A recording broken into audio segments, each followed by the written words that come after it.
Alors, je vous partage mon écran.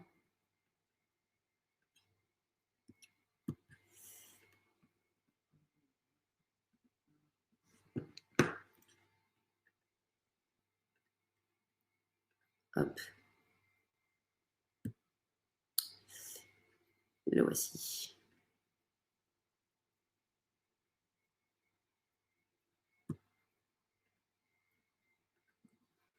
C'est OK. Du coup, pour vous faire un petit ordre du jour, aujourd'hui, ce qu'on va voir, c'est donc la gestion de projet, vraiment le fil conducteur. Donc, générer un planning de production, gérer l'avancement, gérer les budgets, les plannings de charge, les plannings de disponibilité, mais aussi la saisie du temps, l'analyse de la saisie du temps sur la consommation budgétaire, les tâches pour assigner des tâches aux architectes, la validation de vos équipes, parce que parfois on peut aussi vous déléguer le droit de valider le temps, les congés ou les notes de frais de vos collaborateurs, en tout cas de votre équipe. On va aussi voir tout ce qui concerne les rapports pour analyser vos projets, comprendre s'ils sont rentables ou pas, sur quoi est-ce qu'ils n'ont pas été rentables, et tout ce qui est congés, notes de frais et la nouveauté, le calendrier. On a aussi une petite nouveauté qui est le télétravail, que je vous montrerai très rapidement à la fin de ce webinaire. Donc, commençons par créer un projet. Donc, évidemment, deux choses importantes. N'hésitez pas à m'interrompre en me posant vos questions. Comme ça, tant que je suis sur la page concernée, je peux vous répondre. Et aussi, je suis sur un compte Superadmin. C'est un compte démo. Donc, ne vous fiez pas du tout aux chiffres. C'est le compte sur lequel je fais tous mes webinaires. Donc, forcément, ce n'est pas hyper cohérent. Mais en tout cas, le fil conducteur de notre projet le sera. Top. Bah, écoutez, bon webinaire à tous. Et n'hésitez pas si vous avez des questions. Hop. Donc, je vais commencer par créer un projet très rapidement. Je vais couper ma caméra juste pour me libérer un peu de bande passante. Hop, comme ça, on est vraiment focus sur ça. Top. Donc, un projet.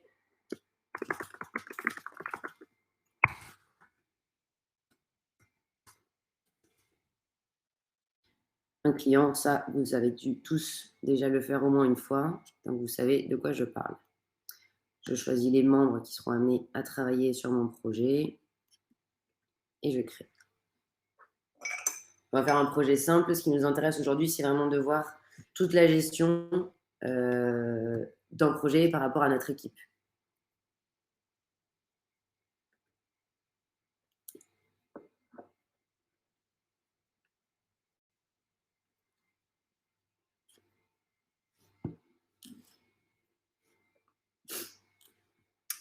Donc, je vais refaire.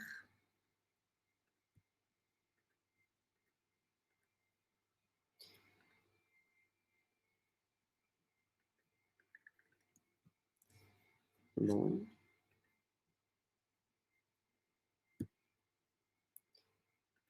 Hop, désolé, c'est mon ordinateur qui fatigue. Donc,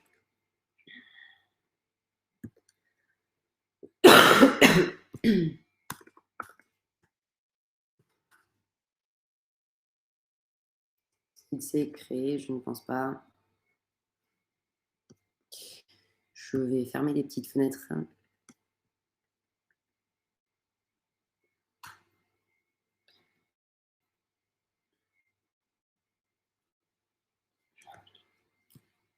Ok, donc on arrive sur notre projet. La première chose à faire, comme vous le savez bien, c'est de saisir notre contrat. Donc nos honoraires et nos phases. Donc on va directement sur l'onglet honoraires.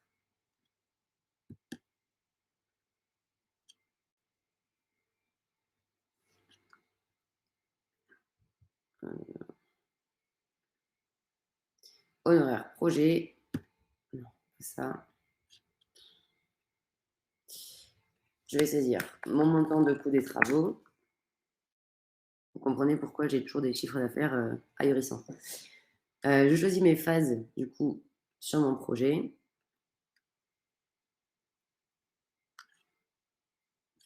Hop, je vais juste mettre le tout à 100%. Hop, voilà. Donc, mon projet, 10 millions de coûts de travaux, 1 million pour moi. J'ai pas de co-traitant, j'ai pas de sous-traitant. Je passe mon projet en validé. Donc, première chose à faire, c'est le planning de production. Donc, on va mettre des dates de début et de fin qui sont évidemment approximatives et qui peuvent être amenées à changer. Hop. 2 ans de projet à peu près. Donc, ce planning de production va se générer de façon automatique en fonction du pourcentage d'honoraires alloués à chacune des phases.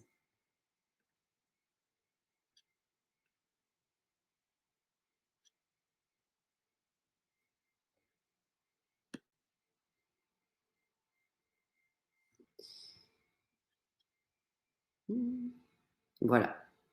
Donc, vous voyez bien que les phases vont s'enchaîner les unes après les autres en fonction du pourcentage d'honoraires que j'ai mis tout à l'heure dans mon contrat. Vous pouvez évidemment modifier vos phases. Donc, ça, c'est vraiment le but du planning. C'est de le modifier au tout début pour établir un planning, disons, de référence. Peut-être un planning même que vous validez avec votre client. Donc, soit vous décalez en vous mettant sur les extrémités des phases pour élargir ou rétrécir du coup la durée. Soit vous les décalez dans le temps, comme ceci. Et vous pouvez même, avec votre touche contrôle ou commande, en fonction de votre ordinateur, les modifier tout en même temps. Voilà pour le planning. Donc ça, évidemment, ce planning, au fil du temps, il va évoluer. J'imagine bien que l'année prochaine, lorsqu'on sera en mars, mon projet aura peut-être évolué. Peut-être que mes phases auront pris de l'avance, j'aurai peut-être fini plus tôt que prévu, ou alors pris du retard, pour X raisons. Donc c'est hyper important de mettre ce planning à jour, parce que derrière ce planning, il va avoir une incidence sur le planning de facturation et sur le planning de charge. Donc en gros, comme tout est à peu près synchronisé, important de mettre ce planning à jour. On a 2 petites choses par rapport à ce planning. De une, les jalons. Donc c'est mettre des événements à date clé. Hop. Ça peut être des dépôts de PC, des réunions de chantier, tout ce que vous souhaitez intégrer dans votre planning. Tous les événements qui peuvent être importants. Vous pouvez aussi le déplacer. Voilà. On va ensuite valider les dates du planning. Donc ça, c'est à faire au tout début. Pour avoir justement une sorte de V1 et une V2. À quoi ça va nous servir? Eh bien, ça va simplement nous servir derrière à comparer par rapport à ce que j'avais prévu, qu'est-ce qui s'est réellement passé? Est-ce que du coup, j'avais été trop optimiste sur ma phase étude d'esquisse qui était censée durer 3 mois, qui finalement a duré 6, je ne sais pas, un exemple au pif. Donc voilà, c'est vraiment pour se rendre compte en fait de ce que j'avais prévu, donc mon planifié et mon réel. Donc vous voyez que grâce au petit pointillé, on va avoir le planning de référence et au fil du temps, on va pouvoir continuer du coup à travailler sur les phases en bleu. Donc là, par exemple, on voit en pointillé ce que j'avais prévu et ce qui s'est réellement passé. Aucune incidence, ça n'a pas de conséquences, c'est vraiment pour vous à titre informatif. Si vous allez ici sur Vue Planning Tableau, vous pourrez voir que par exemple, par rapport à la date de fin, hop, je me suis décalé de 93 jours. D'ailleurs, j'ai oublié de vous dire, à la fin de ce webinaire, je vous enverrai évidemment le replay, enfin la vidéo, et un contenu, un support PDF pour vous aider à tout refaire, avec à quelle fréquence est-ce qu'il faut le faire, des articles pour vous aider, enfin voilà, toutes les missions listées. Comme ça, vous avez une sorte de petite to-do list qui vous aidera du coup à travailler au quotidien. Top. Est-ce qu'il y a des questions par rapport au planning? Vous l'avez tous déjà vu, il me semble. Donc voilà. Je pars aussi du principe que si vous ne m'écrivez pas, c'est que c'est OK. Vous n'avez pas tous besoin de m'écrire. Est-ce que je peux diviser une phase en 2 temps? Non, pas sur le planning de production. Pourquoi? Parce que ce sont des phases de facturation. Si vous souhaitez diviser des phases à ce niveau-là, il faudra dans ce cas les diviser au niveau des honoraires. Et donc diviser en 2 les honoraires par phase. C'est OK, Stéphane? Top. Si les honoraires arrivent après avoir commencé à travailler, est-ce que les heures saisies pourront être incluses dans une phase quand nous aurons renseigné les honos et les phases? Alors, oui et non. En gros, comment ça se passe? Quand vous avez une étude de faisabilité, vous pouvez très bien créer, par exemple, hop, que ce soit une étude de FESA, un concours, toute opportunité en fait sur laquelle vous allez travailler, vous pouvez faire ça. Donc créer, imaginons le projet n'existe pas. On est sur l'étude de FESA, on n'a pas d'honoraire. On va juste mettre une phase qui va s'appeler étude de FESA.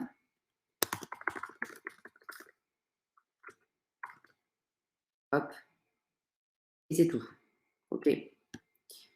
Là, on peut mettre, je ne sais pas, même si c'est 1 euro, c'est vraiment pour l'exemple, on s'en fiche. Ce qu'on veut, c'est avoir une phase sur laquelle saisir du temps. OK. Donc là, on a notre phase.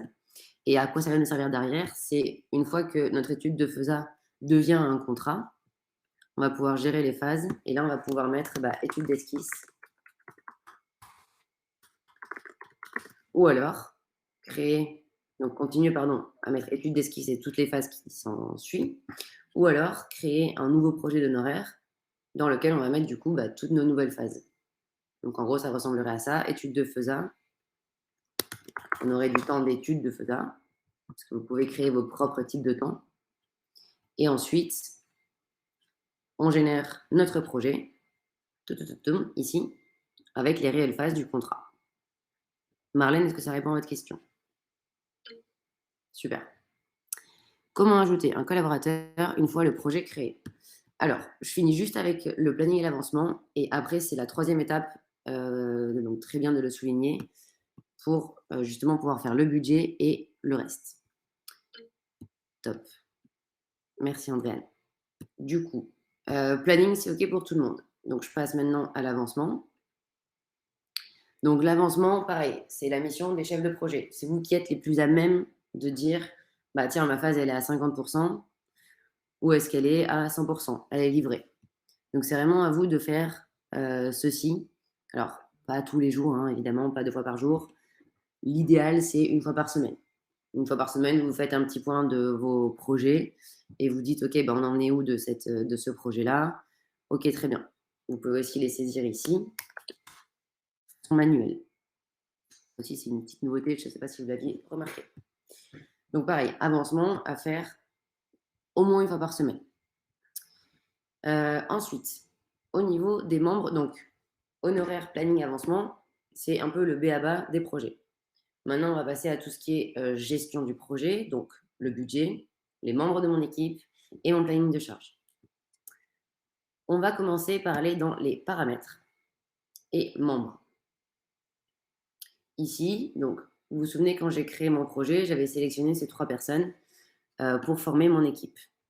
Mais si jamais donc soit en cours de projet ou même au tout début, si jamais il y a des collaborateurs qui viennent s'ajouter à votre projet, vous pouvez les sélectionner dans la liste déroulante. Hop. Donc là, on ajoute nos collaborateurs. Ensuite, on va aller dans notre planning budget.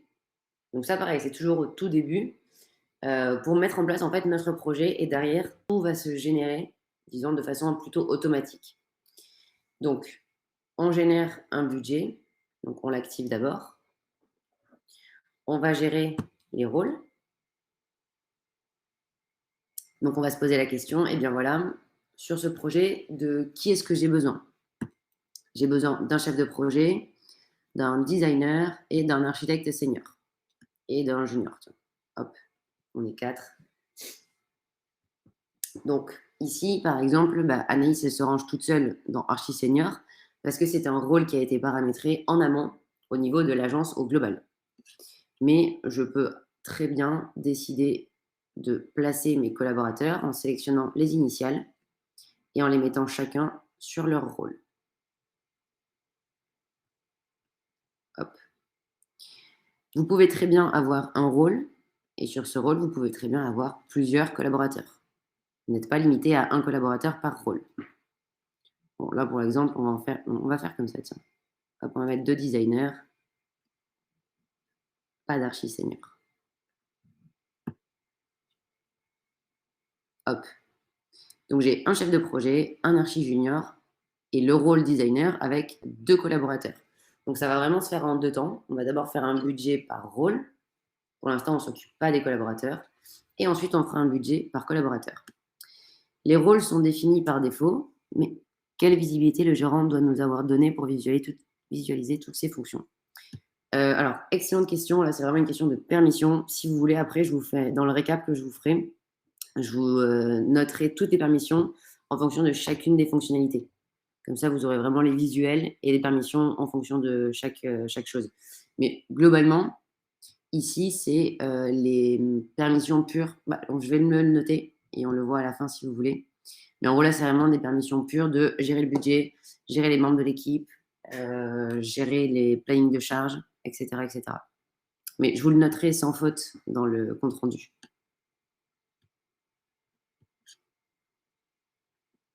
Donc, si on change de collaborateur en cours de projet, attend une trace des collaborateurs qui ont travaillé sur le projet. Bien évidemment. Il ne faut. Alors, très bonne question. Et pour rappel, alors je sais que c'est pas arrivé très souvent, mais on ne supprime jamais un collaborateur d'outils. On l'archive. Idem pour les projets. On ne les supprime jamais, on les archive. Si on supprime, tout est perdu. Donc, un collaborateur qui a travaillé sur un projet, qui a donc saisi du temps, qui a généré du travail et qui a donc représenté un coût pour un projet et donc pour l'agence, ne doit pas être supprimé. Il sera archivé au niveau de l'agence, puisqu'il, par exemple, il a quitté l'agence, ou alors juste il a changé, il a arrêté de travailler sur le projet. Donc, vous l'archivez, mais dans les rapports, il sera toujours, du coup, sur les consos du budget. Idem, vous pouvez très bien dire, bah tiens, alors je vous le montre après au niveau de ça, des heures d'utilisateurs, mais en gros, vous pouvez très bien le laisser dans le budget en disant, voilà, bah, il avait travaillé jusqu'à les études, donc il avait fait les études. Après, il a arrêté, il a changé de projet. Donc, on lui attribuera 0% du budget pour le reste, pour que du coup, en termes de, aussi au fur et à mesure du projet, en termes de répartition des ressources, ce soit équitable. S'il ne travaille plus sur le projet, ça ne sert à rien de lui attribuer un budget. Autant le donner à quelqu'un d'autre. Donc, je termine juste avec ça. Et Marlène, je vous montre juste après comment est-ce qu'on fait pour faire un budget par collaborateur. Donc là, j'ai mes collaborateurs, très bien, je peux fermer. Maintenant, le travail, c'est de faire un budget, du coup, par rôle. Comment ça fonctionne? C'est simplement lié à mes honoraires. Donc là, j'ai mon enveloppe d'honoraires. Comment est-ce que je veux répartir en fonction de mes rôles? Donc, je peux dire, par exemple, bah, le chef de projet, je sais que c'est environ 25% de tout le projet. L'archi junior, on va lui donner 40. Et du coup, mon designer, il aura 35. Voilà. Pour le tout, c'est d'arriver à 100%, évidemment, du budget. Vous pouvez également modifier. Imaginons, là, je sais que le designer, sur la phase d'étude d'esquisse, il n'y travaille absolument pas. Donc, je peux très bien faire comme ceci, phase par phase. OK. Une fois que mon budget par rôle est établi, je vais pouvoir regarder ici le résultat de mon budget. Là, je suis en heures. Donc, en gros, par rapport, hop, si on revient ici, j'ai 60 000 € de budget et j'ai donné 15 000 € à mon chef de projet. Ces 15 000 €, comment est-ce qu'ils se traduisent? Eh bien, en divisant 15 000 € par le taux facturable horaire de mon chef de projet, ce qui me donne 166 heures. Vous pouvez très bien venir ici et répartir différemment les heures. Donc là, vous savez qu'il vous reste un petit peu de budget parce qu'on était un peu plus haut. Donc si on revient ici, on voit que l'on peut encore du coup répartir sur l'architecte junior. Alors moi, les calculs, ça fait 10. Pas du tout, il me manque 5.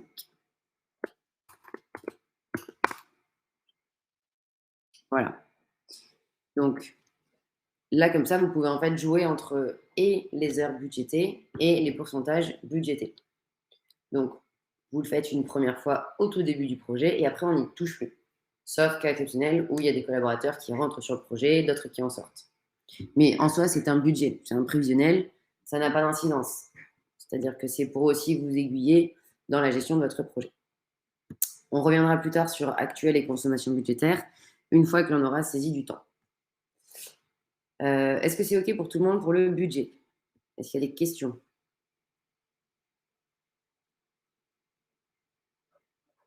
OK, apparemment, ça va. Donc, une fois qu'on a fait notre budget par heure de rôle, on va passer à nos heures d'utilisateurs.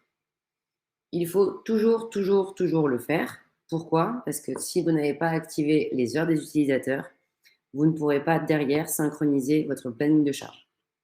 Donc, conseil, faites-le. Comme ça, derrière, vous allez aller beaucoup plus vite sur le planning de charge. On arrive. Est-ce que l'on peut faire apparaître le total pourcentage sur les budgets? C'est-à-dire le total pourcentage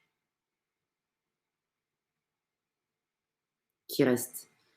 Non, malheureusement, c'est tout ce qui est. Enfin, je vais le demander, mais pour l'instant, c'est tout ce qui a été déjà réparti. Je le note à nouveau un instant. Effectivement, ça ne peut pas faire de mal.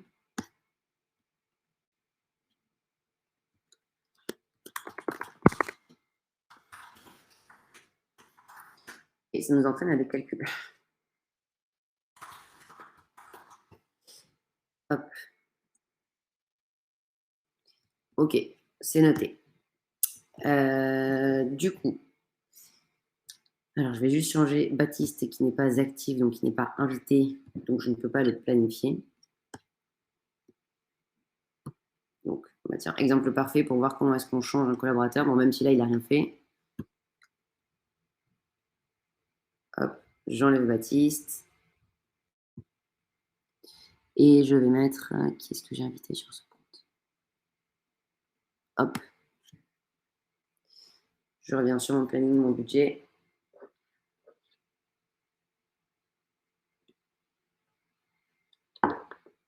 Et voilà.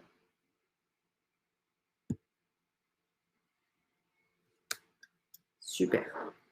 Donc, on retrouve mon nouveau chef de projet, Johan, mon archi junior Anaïs et mes designers Maxime et Pierrick. Donc ici, comment est-ce que ça se lit? En gros, je vais juste faire, pardon. Donc ici, vous allez devoir répartir les budgets par collaborateur. Pourquoi? Eh bien, c'est notamment lorsque vous avez plusieurs collaborateurs sur un même rôle. Peut-être qu'ils n'ont pas la même charge de travail. Eux, on n'en parle même pas parce que du coup, Johan est seul sur son rôle chef de projet. Donc, dans la logique, il a 100% du budget qu'on avait déjà attribué. Idem pour l'archi junior Anaïs. Mais le problème se pose ici pour les designers. Par défaut, Outil est réparti à 50-50. Mais peut-être que Maxime, sur la phase d'étude d'esquisse, il va travailler beaucoup plus que Pierrick. Donc, dans ce cas, il va falloir faire la répartition manuellement. Vous voyez que du coup, ça s'équilibre lorsque vous saisissez comme ça manuellement. Vous pouvez modifier la répartition au global en faisant une sélection multiple. On clique sur Action, mise à jour des pourcentages. On choisit l'utilisateur. Donc, par exemple, si je veux mettre 80% partout à Maxime, hop, et 80. Okay. Donc là, la répartition n'est pas automatique de l'autre côté. Il faudra faire la même chose pour Pierrick.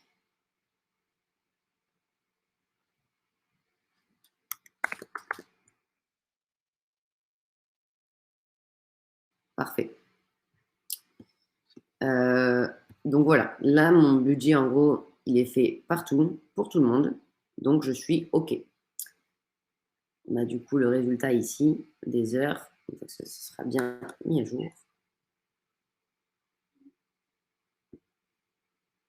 Par rôle et par collaborateur.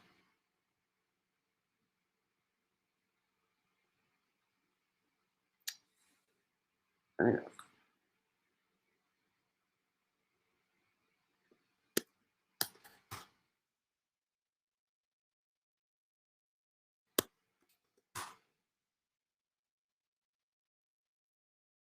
Bon, je vois un petit souci, je le remonte.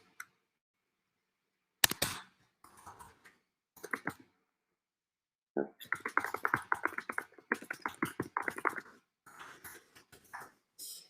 Donc, une fois qu'on a fait la répartition par collaborateur, ouais, ça sera je viens de voir. Non, faux. On a ce petit souci effectivement depuis quelques temps. Je vois bien ici 80-20 et les heures totales ne sont pas les bonnes. Ok, c'est noté, je m'en occupe.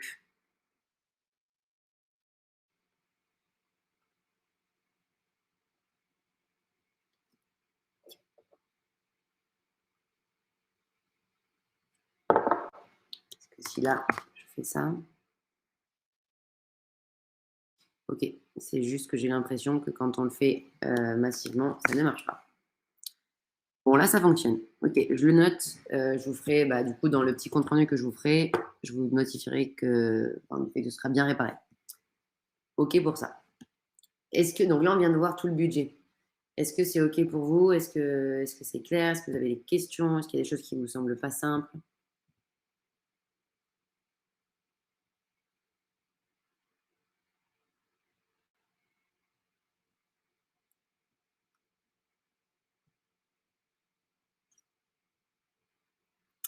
Alors, certains sont cadenassés tout simplement parce que je les ai modifiés manuellement. Hop, mais vous pouvez très bien les décadenasser. En gros, j'ai bloqué le fait que Maxime aurait 80%. Et du coup, lui, il va se rééquilibrer en fonction. Si par exemple, je verrouille 20 et ici je mets 50, ça ne modifiera pas 20 en fonction de l'équilibre souhaité. Donc en gros, vous voyez que là, j'ai réparti 70 parce que j'avais verrouillé 20 parce que je ne voulais pas aller au-delà. Ok, top. Ok pour le budget. Bien. Donc, on va passer maintenant au planning de ressources qui, par magie, du coup, va se synchroniser. Ah ben voilà, tout seul. Donc, on va juste lui faire un petit coup de refresh parce que on a modifié pas mal de choses sur le planning, sur le budget, pardon. Super. Donc, voici mon planning. Pourquoi est-ce qu'il me manque quelqu'un? Il me manque Maxime.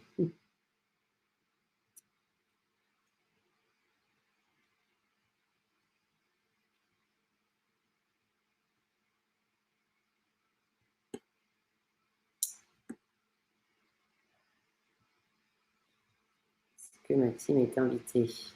Sinon, il ne peut pas être planifié.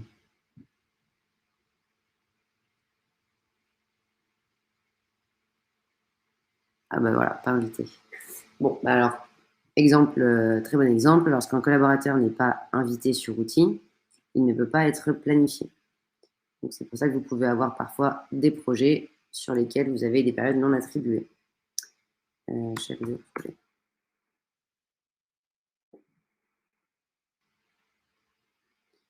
Donc, notre planning de ressources, oh là là, doucement Anaïs.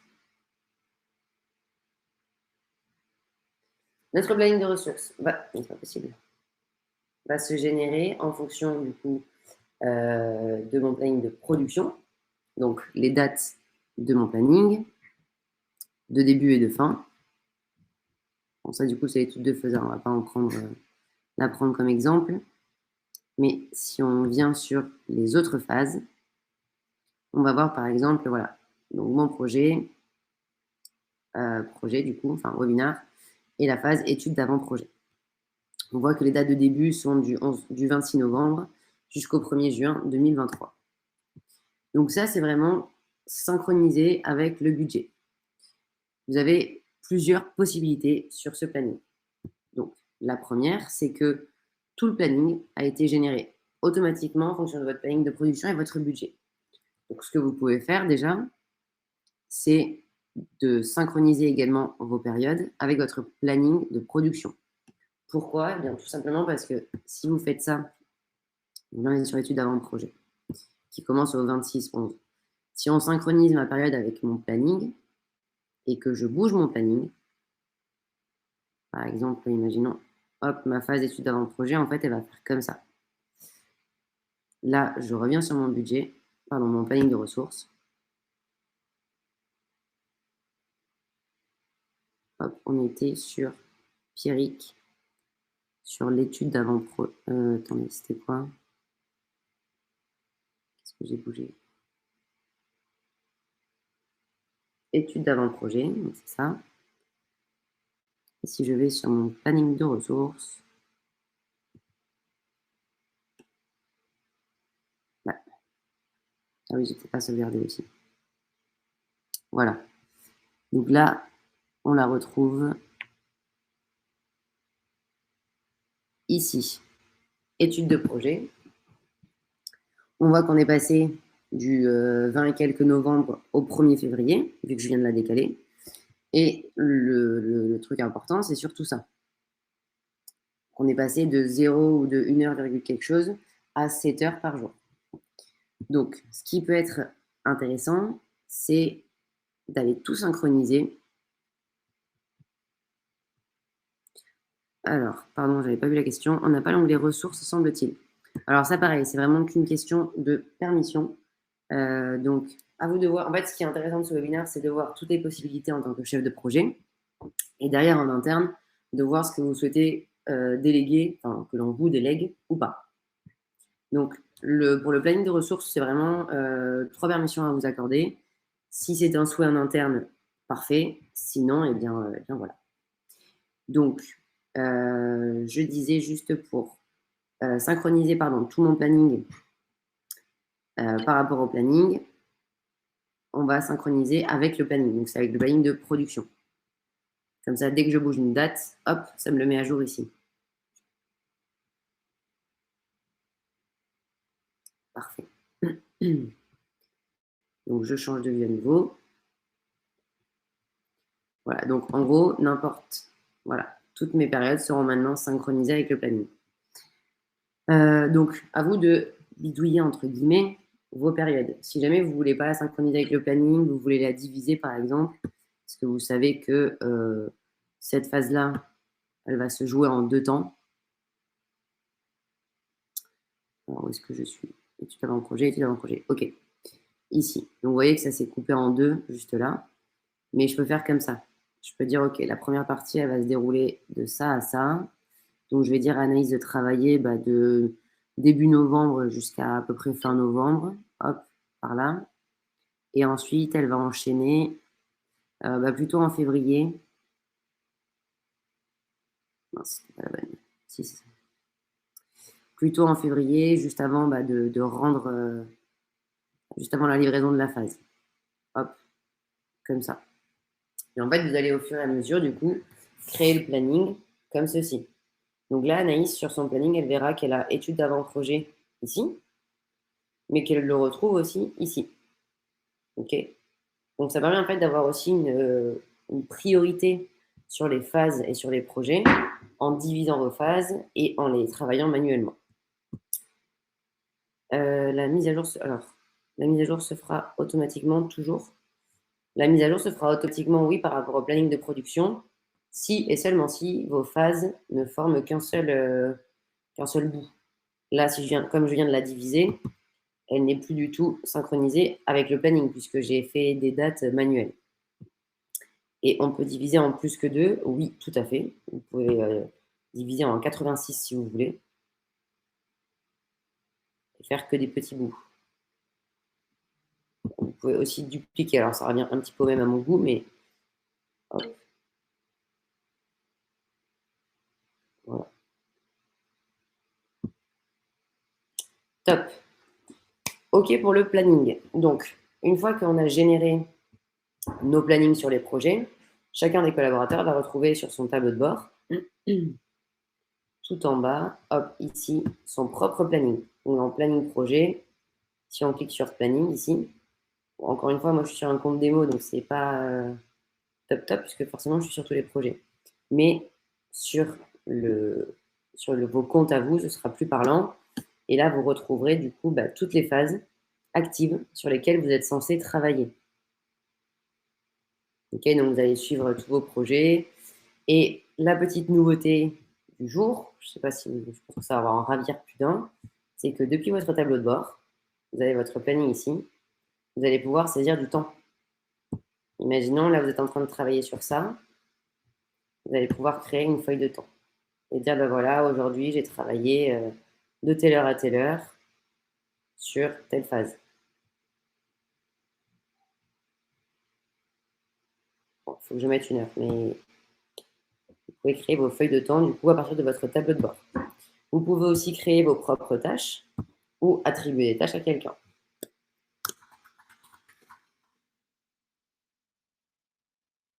C'est pour vous. Mais vous pouvez très bien, du coup, au niveau des tâches globales, préparer d'autres tâches pour d'autres collaborateurs.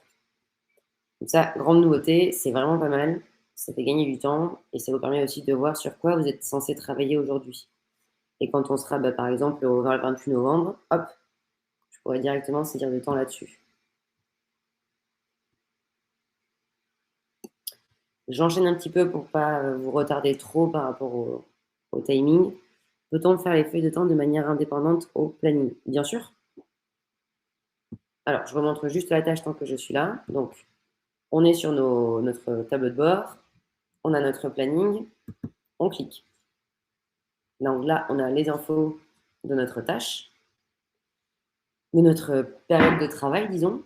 Si vous cliquez sur tâche, vous allez pouvoir ajouter une tâche pour vous-même. Par exemple, par rapport à cette phase, je sais que j'ai des plans à dessiner et que j'ai aussi la réunion à préparer. Donc, vous avez associé en fait, c'est votre propre to-do list phase par phase. Une fois que vous avez fini votre tâche, vous pouvez la marquer comme faite. C'est OK. Aline, peut-on faire les feuilles de temps de manière indépendante au planning? Bien évidemment, la manière ancienne n'a pas bougé, hein, elle est toujours là. Là, c'est juste un petit plus qu'on a rajouté. Pour saisir du temps, donc, deux manières. La traditionnelle que vous connaissez tous, ce sont les feuilles de temps. Du coup, je vais plutôt vous montrer via le calendrier qui est quand même plus sympa. Donc, on va sur temps, calendrier, et on va sur la vue semaine. Hop. Donc là, j'ai ma vue semaine pour mon travail. Et je vais dire, tiens, voilà, lundi, hop, de telle heure à telle heure, j'ai travaillé sur tel projet.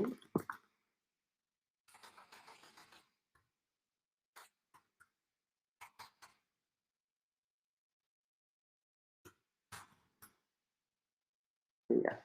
Hop, sur telle phase, je sauvegarde.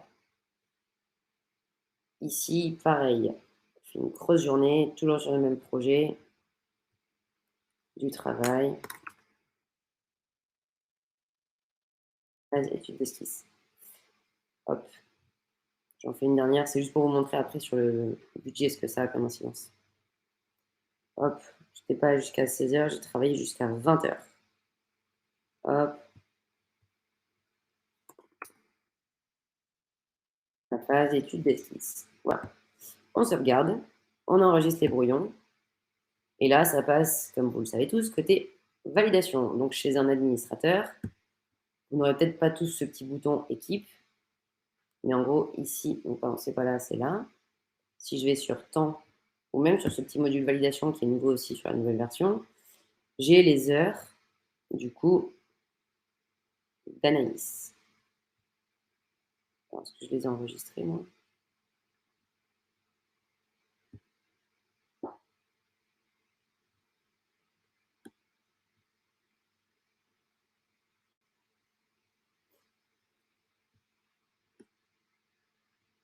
Donc, temps calendrier.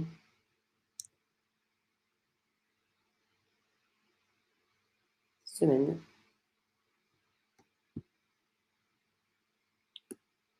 Enfin. Donc, du 14 au 16, ok. Validation. 14, ah bah oui, je suis bête, pardon, c'est juste là. Hop, marqué comme validé. Top. Donc, tout ce qui est validation des collaborateurs. Il y a un petit module sur outils qui vous permet de déléguer la validation. Enfin, qui permet aux administrateurs de déléguer aux chefs de projet la validation des temps de leurs équipes. En fait, vous êtes les plus à même de savoir les heures que chacun en fait. Donc, en gros, on va avoir ce petit module. Donc, on va sur, pardon, je reprends, je vais un peu vite. Collaborateur, collaborateur à nouveau. Enfin, vous arrivez là du coup, directement. On va sur la personne, le chef de projet que l'on souhaite responsabiliser. On clique sur admin et on active validation. Ça va nous générer ce petit onglet sur lequel on va choisir les membres de l'équipe d'Anaïs. Hop, on en coche plusieurs et ça va les ajouter à la liste. Top. Une fois qu'ils sont ici, vous allez pouvoir choisir ce que Anaïs va pouvoir valider pour Célia, Louis, Paul et Pierre. Donc là, pour l'instant, Anaïs, elle peut tout valider, les feuilles de temps, les demandes de congés et les notes de frais de ses 4 collaborateurs. Mais vous pouvez très bien décocher les modules sur lesquels vous ne souhaitez pas qu'elle intervienne. Voilà pour la validation. Je vais revenir sur mon projet pour vous montrer du coup en termes de consommation budgétaire. Donc, j'avais saisi du temps sur un projet sur lequel j'ai été planifiée. Mais maintenant, en tant que chef de projet, eh bien, ce qui va nous intéresser, c'est de voir si je suis rentable. Est-ce qu'on a bien vendu le projet? Est-ce que les honoraires sont suffisants? Est-ce que mon budget a été fait correctement? Eh bien, on va le savoir tout de suite. Donc, pour l'instant, étude d'esquisse. Donc, moi, j'ai une petite préférence. Je vous l'accorde pour cet onglet consommation budgétaire plutôt que actuel. Alors, les deux sont très pratiques. Actuel, c'est les heures brutes. J'ai fait 23 heures sur 664 disponibles. Là, vous avez les totaux. Et il y aura des couleurs. Les deux codes couleurs entre actuel et consommation budgétaire seront les mêmes. Bleu, tout va bien. Orange, j'ai produit moins que je n'ai consommé de budget. Donc, en gros, mon avancement est peut-être à 20% et j'ai consommé au-delà de 20%. Donc, je suis peut-être à 80% de ma consommation budgétaire d'heures. Donc, orange. Et rouge, eh bien, comme sa couleur l'indique, j'ai excédé le nombre d'heures dont je disposais. Donc, consommation budgétaire, là, par exemple, je suis au top du top. J'ai produit 100% de ma phase et on n'a consommé que 2,8% en tout des membres de l'équipe et les archi juniors n'ont consommé que 3,5%. Donc là, pour le coup, je suis hyper rentable. Mais il faut s'assurer que tout le monde ait bien saisi son temps, parce que peut-être que c'est juste que le chef de projet a oublié de saisir ses heures, ou les designers. Donc voilà, à vous de faire hyper attention à ça et de vous assurer que le temps est bien saisi. Idem pour les heures utilisateurs. Vous avez toujours ces deux petits onglets, mais là, cette fois-ci, par collaborateur. Donc là, vous pourrez voir du coup qui exactement en est où, qui a saisi quoi comme temps, pour voir du coup si, je ne sais pas, si peut-être qu'il y a un collaborateur qui est surbooké, qui n'arrive pas à prendre le temps de travailler sur un projet, ou qui alors est peut-être uniquement sur ce projet. Dans ce cas, autant lui attribuer un peu plus de budget parce qu'il a plus de temps pour travailler sur ce projet-ci. Donc voilà pour l'analyse de la rentabilité. Est-ce que vous avez des questions? Je suis allée un petit peu vite par rapport à tout ça. Mais est-ce que c'est clair pour tout le monde? Est-ce qu'il y a des questions? Est-ce qu'il y a des choses qui n'étaient pas claires? Si c'est juste une question de permission, je vous enverrai tout pour qu'on vous donne les droits. Et après, vous vous arrangez en interne pour voir ce qui est faisable ou pas. Mais est-ce que vous avez des questions avant que je passe à d'autres sujets?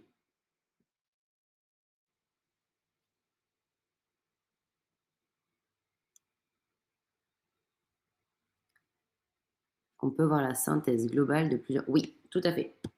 Donc, ici, vous allez retrouver... Alors, je suis désolée, le mien va être terrible parce que du coup, comme je vous disais, c'est un compte démo. Mais ici, vous allez avoir un planning au global de toutes vos équipes. Donc, aujourd'hui, on a rajouté, depuis ce matin, vous avez de nouveaux filtres qui vous permettent de filtrer par tag de projet. Alors, pardon, je vous ai dit n'importe quoi. Là, ce sont les tags collaborateurs. Et au niveau des projets, ce sont censés être les tags projets. Je crois qu'en fait, c'est les tags projets uniquement. Ouais, c'est ça. Donc, vous pouvez filtrer par tag. Bref, sur collaborateur. Je vais retrouver du coup mon planning. Il arrive.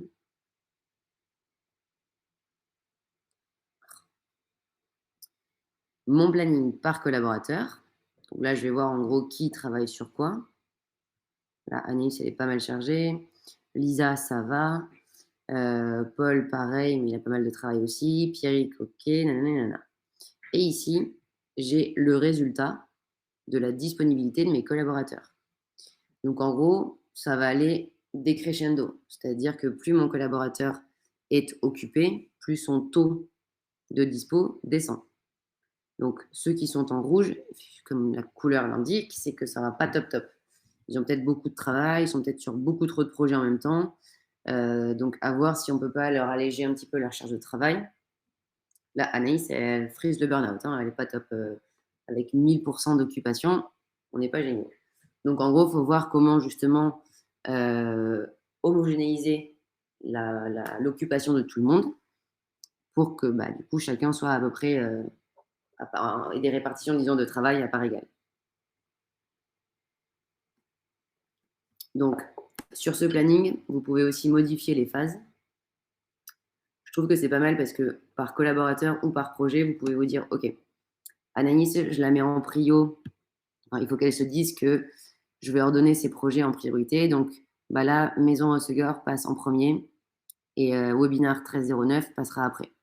Et en fait, vous allez pouvoir ordonner comme ça les phases sur lesquelles chacun va travailler pour que du coup, il puisse voir aussi dans son planning quelles sont les priorités et quelles sont un peu les deadlines. Si par exemple, vous mettez hop, une fin de période comme ça, on va vite comprendre qu'il faut que cette phase-là soit terminée il y a 2 jours, 3 jours. Faut-il rentrer tout ce que nous venons de voir avant pour avoir cette vision? Les feuilles d'heure peuvent être suffisantes pour avoir cette vision. Alors non, les feuilles d'heure ne permettent pas ceci. Là, on est sur du prévisionnel, là, on est sur un planning. Les feuilles d'heure vont simplement nous donner le temps d'occupation. Hop. Ici, Anaïs, elle a enregistré 112 heures sur le mois de novembre, sur sa capacité de 182. Mais à aucun moment, je n'ai un planning de ce que Anaïs a fait. Enfin, pardon. Ça ne va pas se générer comme ça, quoi. Ça, c'est vraiment le planning de charge. C'est vous qui, en fait, c'est pour aussi informer vos collaborateurs de, voilà, Lisa, tu dois travailler sur la maison à la plage Hossegor, sur l'assistance pour la passation des contrats de travaux, de telle date à telle date. Ta deadline, c'est le 2 décembre. Et en gros, c'est pour que chacun des collaborateurs puisse se responsabiliser aussi et un planning clair de ses missions par phase pour savoir exactement sur quoi il est censé travailler demain. Qu'il puisse s'organiser aussi à à court terme, disons, dans les semaines, mois à venir, pour savoir exactement quelles sont ses tâches. Un truc important de ce planning, et en fait, le pourquoi est-ce que le planning le planning de charge est important, au-delà de 1, que chacun puisse connaître ses missions, 2, que vous, en tant que responsable et manager, chef de projet, vous puissiez à peu près voir quelle est la dispo de vos équipes. Parce que si vous voyez quelque chose comme ça, c'est que c'est quand même un peu alarmant. Donc, il faut justement équilibrer un petit peu la charge de travail. Donc, ça vous permet d'avoir en un seul coup d'œil la charge de chacun. Et en troisième lieu, il y a un truc qui est pas mal, c'est ici. Donc, vue stat. Là, en gros, vous allez avoir un gros comparatif du budget d'heures dont vous disposez, donc par projet, ça ce sont tous mes projets, le budget d'heures, donc ce que vous pouvez faire au grand maximum, les heures planifiées, donc sur votre planning de charge, peut-être que parfois vous avez excédé ce dont vous disposiez. Par exemple, là, pardon, j'ai un budget de 196 heures, j'en ai planifié 265. Donc attention à ce que les heures planifiées ne soient pas non plus trop excessives par rapport au budget, parce que sinon, on va peut-être exploser les budgets. Et ensuite, ici, on aura les heures actuelles. Donc, ce sont les heures saisies par les collaborateurs qui ont été également validées. Et ici, vous avez les totaux. Ce tableau-là, vous allez le retrouver aussi projet par projet. Donc, si je reviens par exemple sur mon projet chef de projet, ici. Donc, sur le planning ressources, vous allez retrouver cette vue stats. Donc, déjà, vous allez avoir un petit graphique qui parfois est plus parlant. Vous allez avoir en vert le budget, en orange le planning de charge et en bleu les heures qui ont été saisies. Bon, donc là, on est au tout début, évidemment, c'est pas hyper parlant, mais en fait, le but, c'est d'avoir tout en haut la courbe verte, en dessous ou par-dessus la courbe orange, et il faut en fait que la courbe bleue ne dépasse surtout pas la courbe verte. Alors, surtout pas oui et non, parce qu'on sait très bien qu'un projet va avoir des fluctuations différentes. C'est-à-dire qu'on peut démarrer sur les chapeaux de roue, puis après stagner complètement. Là, on est sur quelque chose d'assez linéaire. Donc, à vous de regarder surtout les totaux, que ce soit ici, que ce soit au niveau du budget et de la consommation budgétaire. Hop. Ce qu'il faut regarder, c'est quand même ça. Parce que vous pouvez très bien au cumuler, en fait, vous rattraper complètement sur une autre phase qui est peut-être un peu mieux vendue qu'une autre. Donc voilà. Le but de tout ça, c'est vraiment de comprendre, en fait, ce qui a été bien vendu ou pas. Pourquoi est-ce que vous avez pris du retard? Pourquoi est-ce que vous avez pris de l'avance? En fait, analyser à chaque projet comment est-ce que vous pouvez du coup faire mieux pour le suivant. Voilà. Et comment mieux gérer vos équipes. Peut-être qu'il y a des collaborateurs qui sont plus à l'aise sur certaines phases que d'autres. Donc voilà, c'est exploiter au mieux les ressources dont vous disposez pour que derrière votre projet soit le plus rentable possible. C'est tout pour aujourd'hui. Est-ce que vous avez des questions? Alors, pardon, avant les questions, j'ai juste oublié de vous préciser, en tant que chef de projet, alors je vous ai montré que vous pouviez valider tout ce qui concernait les congés, enfin, vous pouviez vous attribuer du coup la permission de valider, etc. Vous avez ce petit onglet validation sur lequel vous retrouverez uniquement les membres de votre équipe pour valider par exemple leurs heures, leurs congés, leur récupération RTT si jamais c'est le cas dans votre agence, les notes de frais. Et en fait, ça vous permet d'avoir tout situé à un même endroit et valider toute votre équipe. Est-ce que vous pouvez nous dire 2 mots sur le télétravail? Ah oui, exact, merci. Donc le télétravail, donc nouveauté, encore en bêta évidemment. On va aller sur calendrier. Et donc là, c'est tout simple. Bon, désolé, j'ai fait quelques petits tests du coup. Mais vous allez aller sur votre calendrier, donc que ce soit par mois, par semaine, peu importe. Vous allez faire un double clic sur la case télétravail. Vous allez choisir la date. Donc là, on a cliqué sur le 3, donc par défaut, ça nous met 3. Vous pouvez faire un télétravail récurrent. Donc là, par exemple, ça voudrait dire que tous les jeudis, je vais être en télétravail. Donc, je choisis la date de début, je choisis que ce soit récurrent et je choisis la date de fin. Hop, on sauvegarde. J'ai mon jeudi à chaque fois en télétravail. Je vous montre juste où l'activer, comme ça au moins vous l'aurez dans la vidéo, mais ce sera cité aussi dans le petit récap PDF. Donc, paramètres, module, temps, ça, seuls les super admins peuvent le faire. Et vous l'avez ici, télétravail. Et attends, je finis juste, pardon, j'ai oublié de vous montrer un petit planning RH qui peut être pas mal, notamment lié au télétravail. Donc ça, votre calendrier, vous verrez tout le calendrier de l'équipe ici. Mais ce que vous verrez aussi, c'est sur temps résumé. Hop, ici tout en bas, vous allez voir en bleu tous les jours de télétravail des collaborateurs. Comme ça, vous saurez à chaque fois quand est-ce qu'ils sont à l'agence ou pas. Peut-on avoir un petit exemple de l'utilisation de la partie congé? Elle peut être utilisée indépendamment du reste.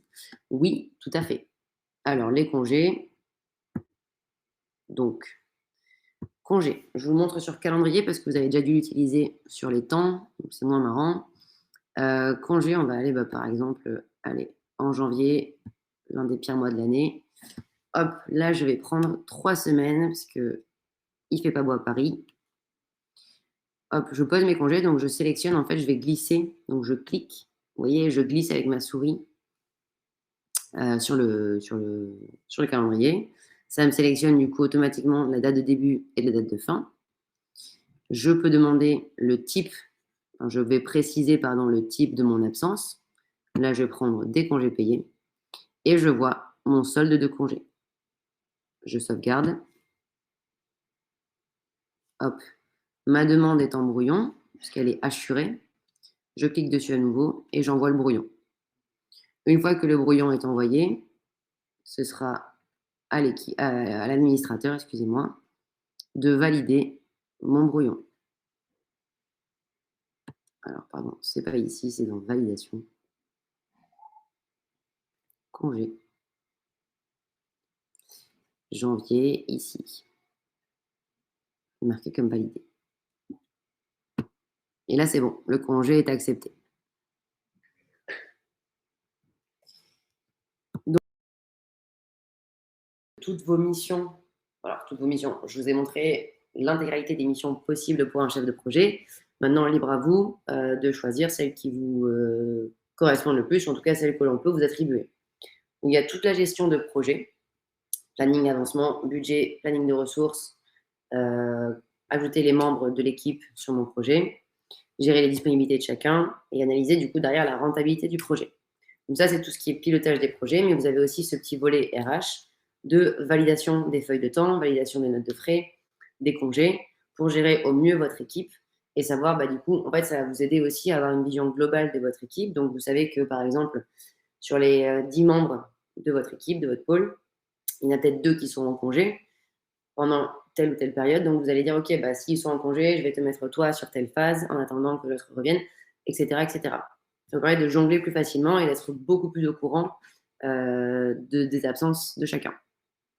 Comment est-il possible de rentrer les heures avant d'utiliser outils?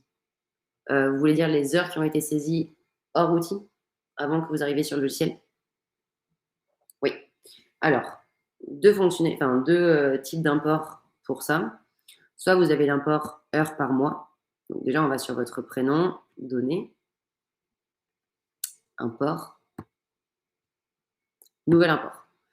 Pour faire les imports d'heures, il faut absolument que les projets et les phases et les collaborateurs soient rentrés évidemment sur outils. Et ensuite, vous avez ces 2 imports qui vous permettent soit le journaux de travail de saisir par collaborateur, par jour, le nombre d'heures par phase, enfin, c'est hyper détaillé. Si c'est pour de la reprise, en fait, ça dépend de comment sont organisées vos données aujourd'hui, mais je vous conseille celui-ci qui va un peu plus vite. C'est par projet, vous avez toutes les phases et tous les collaborateurs, et par mois, vous allez mettre combien d'heures est-ce qu'ils ont passé chacun par phase. Donc voilà, vous téléchargez, vous cliquez sur le fichier, enfin sur le type pardon d'import, vous choisissez l'équipe, le projet, débuter, et là vous allez avoir un fichier exemple qui sera pré-rempli justement avec toutes les phases et tous les collaborateurs.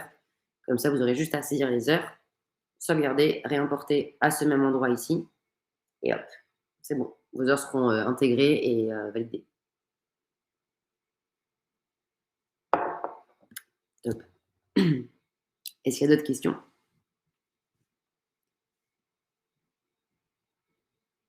Est-ce que c'était assez clair pour tout le monde? Je l'espère. Est-ce que ça vous a plu? Est-ce que ça a répondu à pas mal d'interrogations pour certains? Génial.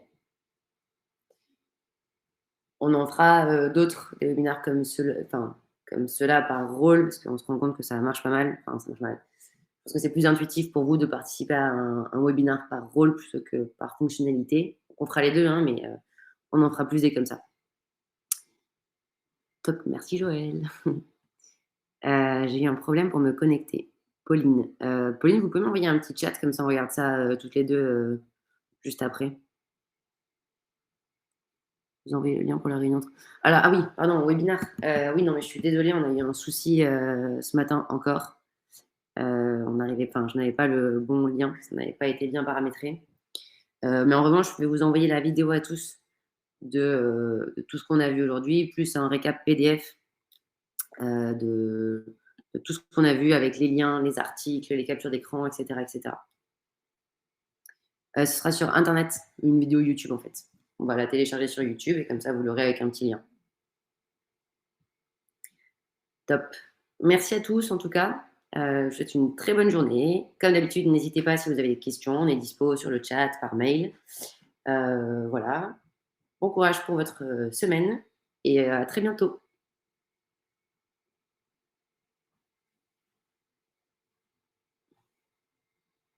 Bonne journée, merci beaucoup.